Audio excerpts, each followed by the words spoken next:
saya bertemu Pak Prabowo singkat sekali, mungkin nggak sampai 3 menit ya. Jadi karena memang sudah kenal sangat lama kepada beliau ya. Jadi beliau mengatakan, Pak Yusril, kita nggak ngomong panjang-panjang lagi, kita sudah kenal sejak puluhan tahun yang lalu. Ya Pak, saya bilang. Jadi terima kasih kesediaan Pak Yusril untuk membantu saya, dan saya bilang ya insya Allah Pak, saya akan tetap membantu Pak Prabowo. Jadi bidang yang beliau tugaskan itu adalah bidang saya sendiri sebenarnya, terkait di bidang hukum dan hak asasi manusia. Jadi sekarang ini ditarik ke atas, jadi ada Menko yang menangani masalah hukum dan HAM itu, yang tugas-tugasnya nanti akan mencakup juga selain Kementerian Hukum dan HAM, tapi juga ada kementerian lain, lembaga-lembaga lain yang internal pemerintah, ya, imigrasi yang juga akan keluar dari Kementerian Hukum dan HAM, dan kemudian lembaga pemasyarakatan juga akan keluar dari itu di bawah koordinasi dari Kemenko Hukum dan HAM.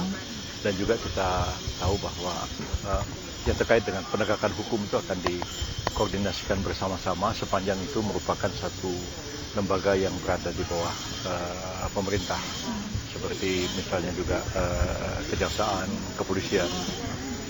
KPK tentu tidak, karena KPK adalah lembaga yang independen, berada di luar pemerintah. Berarti Pak Yusril tetap di bidang hukum dan HAM nih Pak? Ya. Menteri Hukum dan HAM berarti apa? Bukan, Menko. Berarti ini Menko baru ya, Prof? Ya, jadi Menko Polhukam yang selama ini ada itu dipecah dua, ada Menko Politik dan Keamanan, dan satu lagi adalah Menko Hukum dan HAM. Pak, Kedua. ada kisi-kisinya nggak atau apa gitu? Tantangannya Prof, tadi dijelasin nggak Prof, kenapa Polhukam itu kemudian dipecah? Oh, enggak dijelaskan. Dan itu memang sudah didiskusikan sejak lama oleh tim, dan hari ini enggak lagi mendiskusikan masalah. Tapi Prof Yusril memiliki pandangan memang semestinya dipecah atau seperti apa Prof? Ya bisa juga dipecah, karena memang ruang lingkup tugasnya itu memang cukup besar.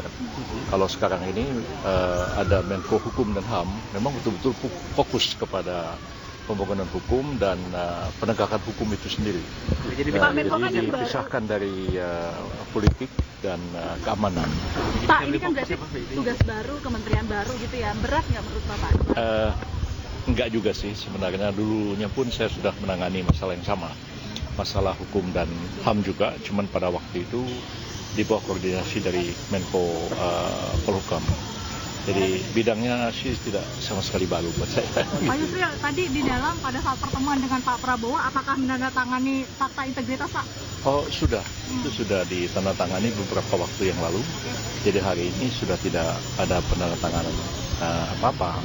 Ya, sebelumnya memang sudah menandatangani surat kesediaan dan kemudian fakta integritas. Sudah diserahkan beberapa waktu yang lalu, dan hari ini tinggal dipanggil dan secara resmi diberitahu untuk memikul tugas dan tanggung jawab yang baru ini. Tadi jam berapa Pak dihubungin oleh ajudannya Pak Prabowo? Jam 2-an begitu. Jam 2. Ya. Bapak sebelumnya, tapi Bapak sudah feeling akan menjadi bagian dari kabinet Prabowo Pak? Ya sudah diberitahu, karena sudah diberikan surat kesediaan, dan kemudian fakta integritasnya sudah ditandatangani beberapa waktu yang lalu. Oke, terima kasih Pak. Biasa masih ada di dalam Oh, di dalam masih ada beberapa tokoh. Pak Bahlil sudah selesai ya. Kemudian ada Pak Zul sudah selesai. Kemudian ada lagi Pak Muhaimin Iskandar barusan datang. Kemudian ada Pak siapa lagi ya dari Muhammadiyah tadi, Pak Mukti ya.